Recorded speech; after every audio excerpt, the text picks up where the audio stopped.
G'day Internet. We've got the Atari ST back on the bench today. What I've got one of Exos's 4MB RAM mods. So this will hopefully let me play things off the hard drive a little bit better than 512K would.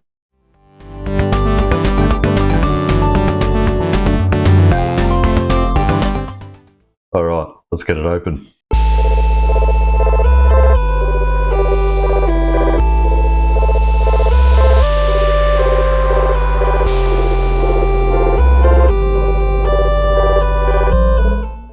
Well, bugger me, that was harder than it should have been. Alright, well, let's get going.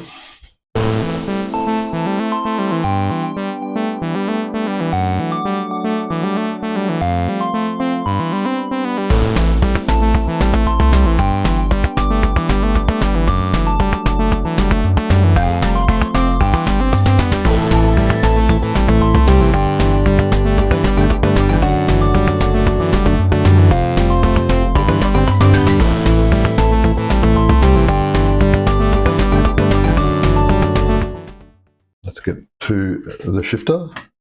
Now, if you all remember correctly, I socketed this last time I was in here.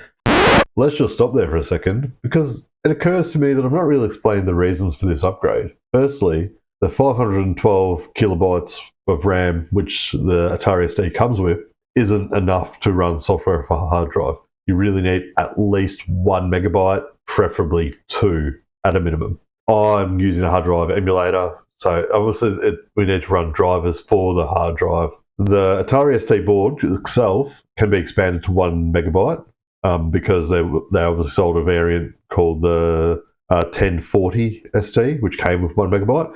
Same board, so I could have expanded this to 1 megabyte by soldering the chips and a couple of capacitors onto the empty pads on the PCB. Easiest and best solution for my variant is a 4 megabyte MMU type RAM upgrade. Now, these types of upgrades did exist back in the day.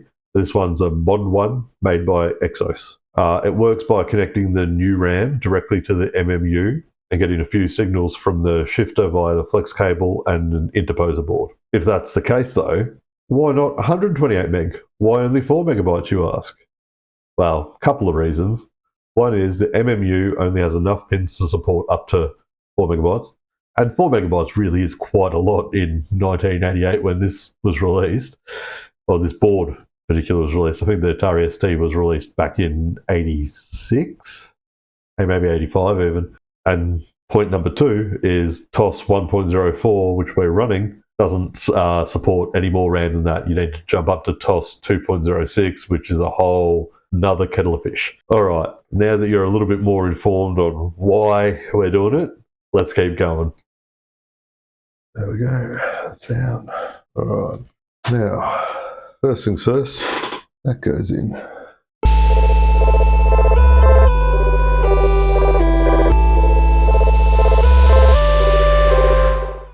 Now, on this, let's focus, got the little dot there, which indicates pin 1. We can see there, that's our pin 1 marking right in the guts, and we've got our pin 1 marking there. So this goes in this way. Now, it's very hard to see, but the pins on this need to go into gaps back there.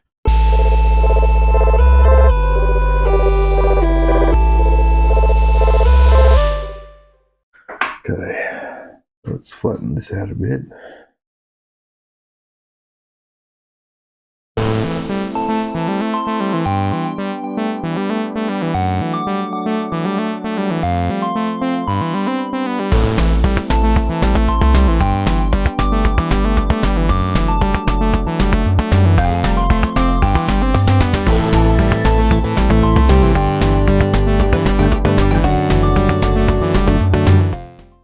Well, that's enough for a test, so let's plug it all back in and see if it works.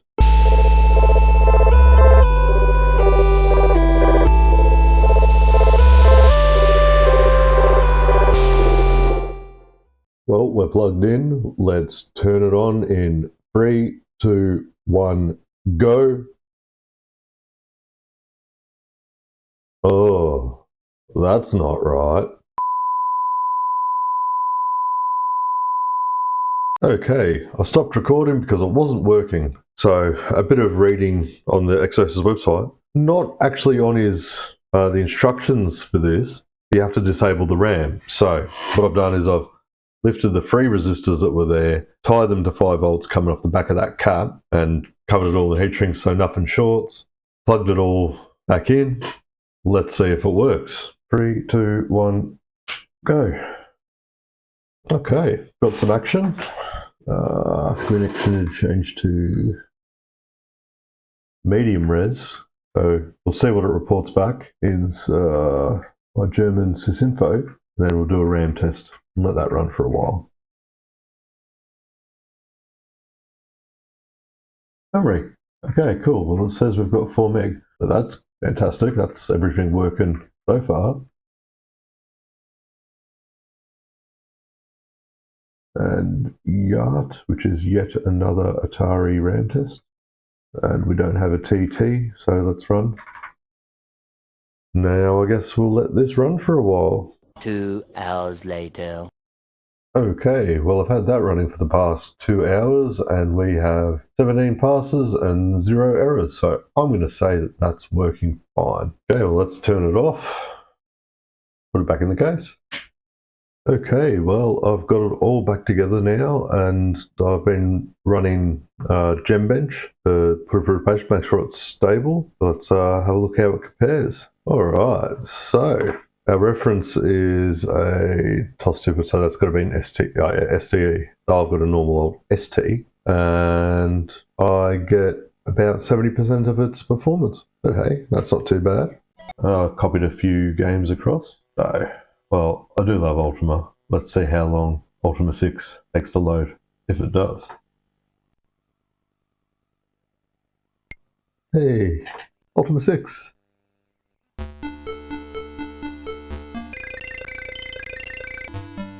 Certainly quick running off the hard drive.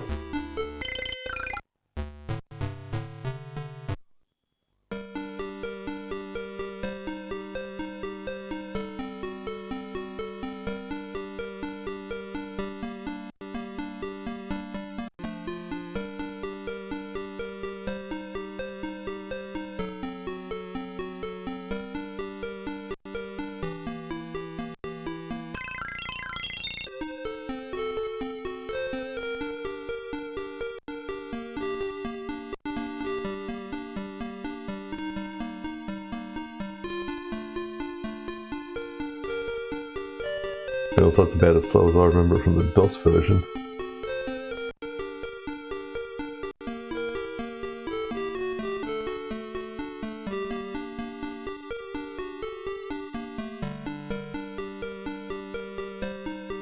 I think I'll go with humility, not that it matters much in these later games.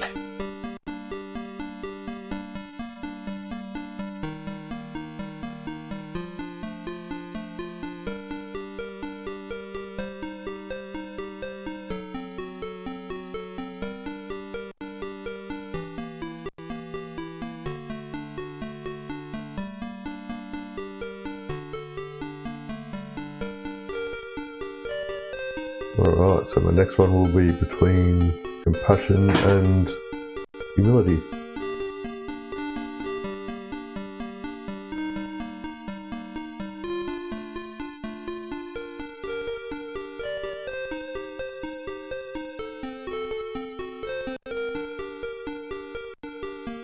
I remember playing this first with 256 colour VGA, so you know, the drop down to 16 colours. I'm noticing it. Still looks good though.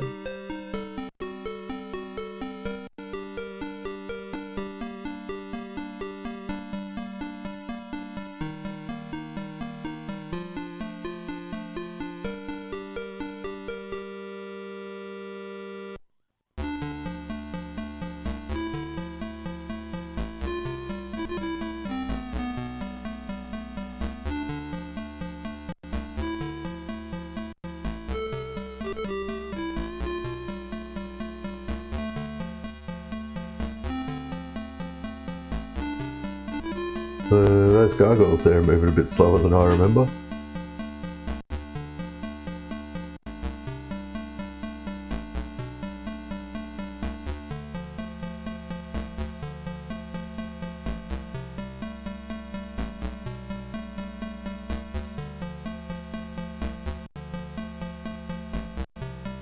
I think if I hit escape, it skips all of it.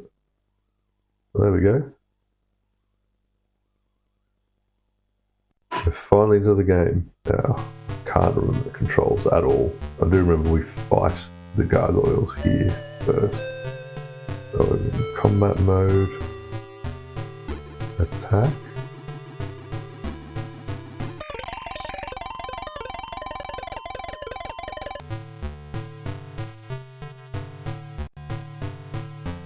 Yeah, heavily wounded.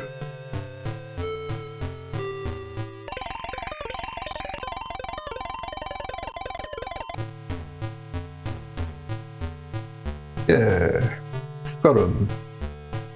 Remember quickly, you go. Oh, you'll get out of combat mode. Break off combat.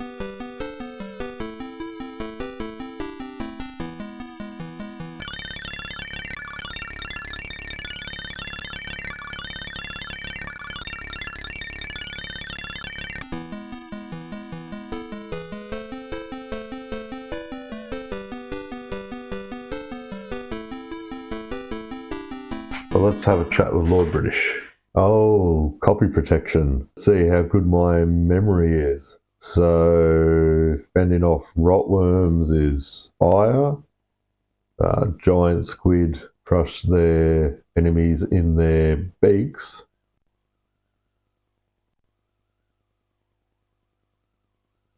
And where have images of the silver serpent been found?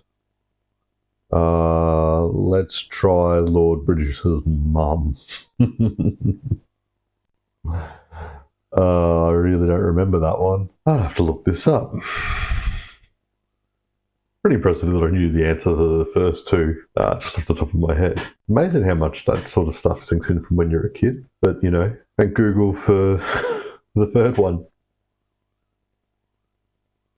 Anyway, I think that will do. Thanks for watching. Like and subscribe if you feel like it. I don't really mind if you do or don't. I'd like it if you did though, you know, show me some support, and have a good afternoon. Bye!